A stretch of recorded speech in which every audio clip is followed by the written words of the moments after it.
WhatsApp guys, welcome back to House of Mission. मैं नेहा हाजिर हूँ आपके सामने with our brand new series in which we are going to do 20 most important and expected MCQs for our history domain for the CUET 2024। ठीक है, इस series में मैं आपको हर रोज एक वीडियो लेके आऊंगी जिसमें मैं 20 क्वेश्चन करवाने वाली हूँ। वो 20 क्वेश्चन आपकी हिस्ट्री की बुक के चैप्टर वाइज क्वेश्चन होंगे। ठीक है, तो मोस्ट एक्सपेक्टेड है, मोस्ट इंपॉर्टेंट है, राइट। तो आपका क्या होगा, चैप्टर वाइज रिविजन भी हो जाएगा। इसके अलावा अगर आपको किसी चैप्टर पे डिटेल वीडियो भी चाहिए तो भी आप क्या कर सकते हैं, कमेंट सेक्शन में हमें लिख के बता सकते हैं। We will surely bring you that video, right. और साथ ही साथ अगर आपको ये वीडियो पसंद आता है तो यार प्लीज़ लाइक को हिट कर देना, क्योंकि आपको तो शायद फ़र्क ना पड़े बट हमारे लिए वो बहुत बड़ी बात हो जाती है।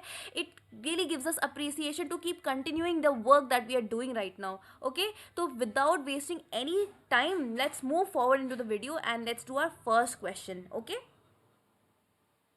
तो हमारा फर्स्ट क्वेश्चन है, what is the difference between the Indus valley civilisation and other civilisation. ठीक है, अब भाई अब आपको अगर ये पूछा जाए कि इंडस वैली सिविलाइजेशन और बाकी सब सिविलाइजेशन में अलग क्या था, ठीक है, सबसे पहले ऑप्शन है लार्ज एग्रीकल्चरल सरप्लस, दूसरा है अंडरग्राउंड ड्रेनेज सिस्टम, या फिर तीसरा uniformity of weights and measures, या फिर चौथा टाउन प्लानिंग। ठीक है, सबसे ज़्यादा एग्रीकल्चरल सरप्लस होता था इंडस वैली सिविलाइजेशन में बाकी सारी सिविलाइजेशंस के मुकाबले, या फिर हमारा जो अंडरग्राउंड ड्रेनेज सिस्टम था वो काफ़ी अलग था, उसकी बनावट काफ़ी अलग थी, ये भी सच है। Uniformity of weights and measures, हमारे यहाँ पर जो वेट्स और मेजर्स का यूज़ किया जाता था वो एक समान था, मतलब ऐसा नहीं है कि आप अगर जगह बदल दोगे तो आपको कुछ और वेट्स यूज़ करने पड़ रहे हैं, बट नहीं, सेम वेट्स और मेजर को यूज़ करा जा रहा है। या फिर फोर्थ, टाउन प्लानिंग।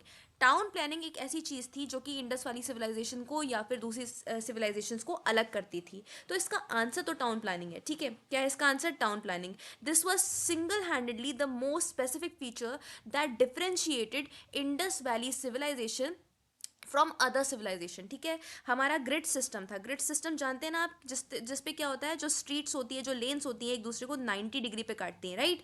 तो ये एक चीज़ थी जो बहुत ज़्यादा डिफ्रेंशिएट करती थी हमारी इंडस वैली सिविलाइजेशन को। हमारा ड्रेनेज सिस्टम भी बहुत ही डिफाइंड था, राइट। तो आपको अगर पूछा जाएगा तो आप किसको अंडरलाइन करेंगे? टाउन प्लानिंग को। ठीक है, बड़ा प्लान्ड वे में एक टाउन को संजोया गया था। Okay, next, mount of the dead is the local name of mount of the dead.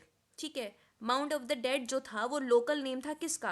Mohenjo-daro का, धोलावीरा का, हड़प्पा का, या फिर राखीगढ़ी का। ठीक है, अगर आपने ध्यान से चैप्टर पढ़ा होगा तो आपको आंसर पता होगा, it is the other name for Mohenjo-daro. ठीक है, Sindhi, Sindhi name for Mohenjo-daro which says mount of the dead.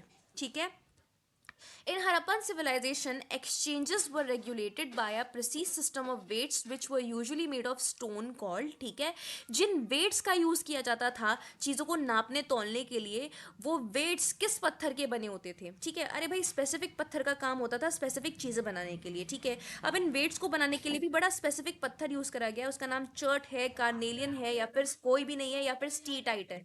अब इसका आंसर है चर्ट। ठीक है, this was the stone which was use to make weights and measures. ठीक है, next, how many total Harappan sites are there in Sindh. ठीक है, सिंध में टोटल कितनी हरप्पन साइट्स हैं? 65 है, 239 है, 136 है, या फिर 106 है। अब सिंध इन पाकिस्तान, एंड पाकिस्तान के सिंध में जो है 106 साइट है। कितनी है? 106 site. Okay, which of the following Harappan site is not in India. अगर आपने इंडिया के अंदर हड़प्पन साइट्स को ट्रेस किया होगा तो आपको पता होगा कि इनमें से कौन सी हड़प्पन साइट इंडिया में नहीं आती। लोथल आती है, गुजरात में आती है, बनावली आती है, चांद उदारो आती है, कालीबंगन आती है। अरे भाई चांद उदारो नहीं आती, क्योंकि चांद उदारो तो पाकिस्तान के सिंध में आती है। कहाँ पर आती है? सिंध में। ठीक है, next, Lapis lazuli was found in, ये जो लैपिस लजूली नाम का पत्थर था वो कहाँ पर पाया जाता था? मतलब हड़प्पा में जब प्रक्यूर करवा के इसको लेके आते थे तो कहाँ से लेके आते थे? राजस्थान से ही मंगवा लेते थे, नागेश्वर से मंगवाते थे, या फिर बालाकोट से, या फिर अफगानिस्तान से?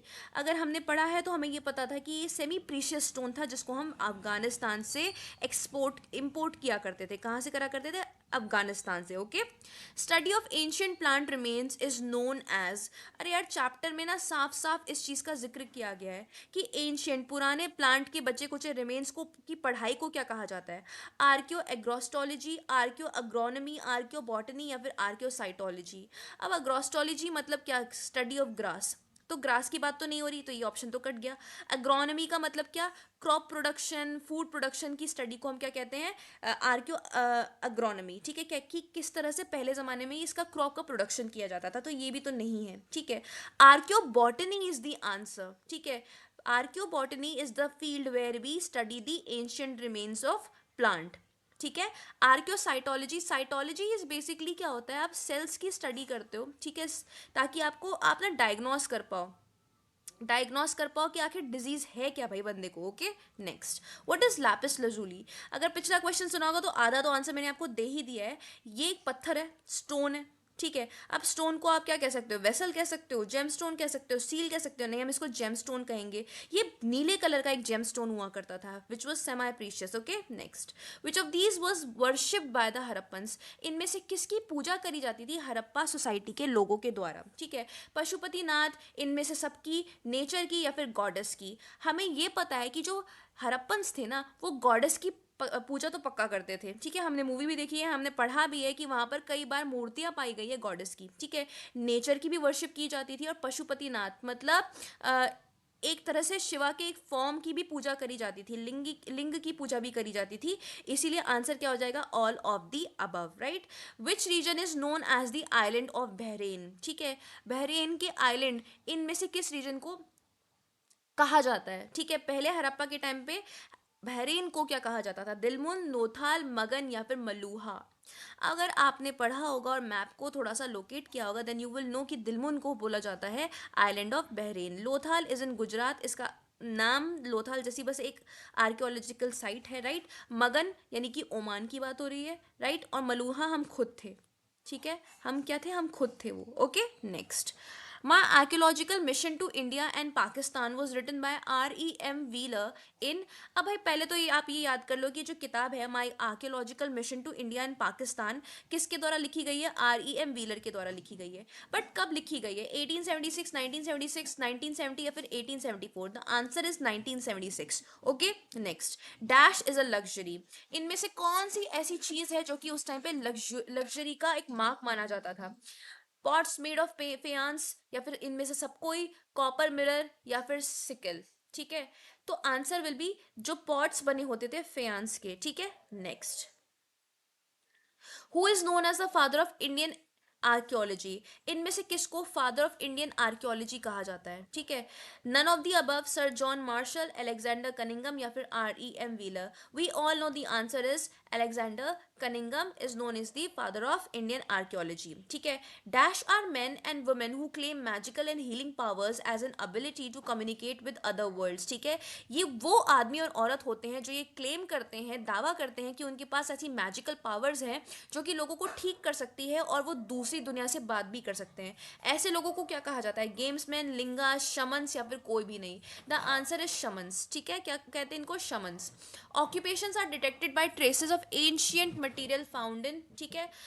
लोग कहाँ बसा करते थे, ठीक है, ये हम कैसे पता कर सकते हैं। हमें बचे कुचे सामान जो मिले कहाँ पर मिले, साइट्स पे मिले, माउंट्स पे मिले, लेयर्स पे मिले, तो आंसर होगा इन सभी पे मिले हुए सामानों से हम पता कर सकते हैं कि लोग किस तरह से बसा करते थे, किस तरह से उनका हैबिटेशन था, right. Next, dash is the name use for God Shiva in Puranik tradition.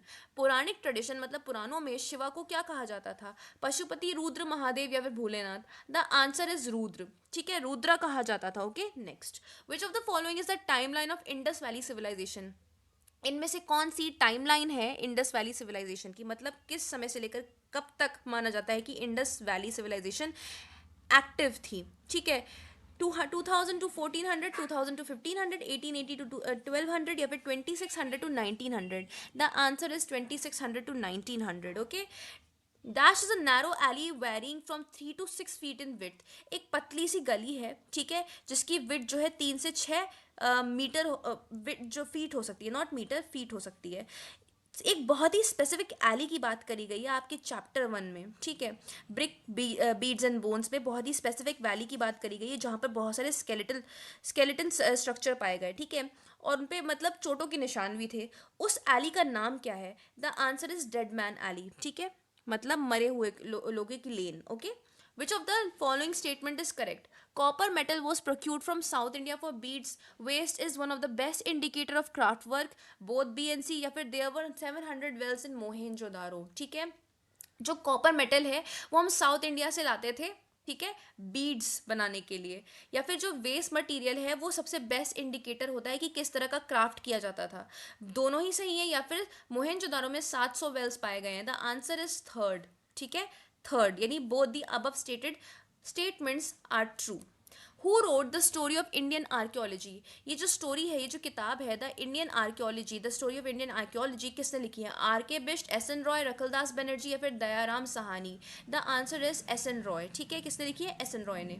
यहाँ पर हमारे टॉप 20 क्वेश्चन खत्म होते हैं। I hope you got to learn something, ठीक है। अगर आपको ये वीडियो अच्छी लगी होगी तो प्लीज़ शेयर करना अपने दोस्तों के साथ जिनको इसकी नीड है, ठीक है। ऐसी और वीडियो आती रहेगी। If you like this video please hit that like button, it shows your appreciation and it gives us motive to keep continuing the work that we are doing right now, okay. अगर आपको language से related problem है कि नहीं ma'am पूरी तरह से English में नहीं हिंदी में चाहिए, या फिर किसी एक स्पेशल चैप्टर पे एक्सप्लेनेशन भी चाहिए, तब भी आप हमें कमेंट सेक्शन में लिख के बता सकते हैं। We will definitely work on that and will get you a video on it, okay. तो मिलते हैं नेक्स्ट वीडियो में। All the best for your CUET preparation and exam. Bye bye.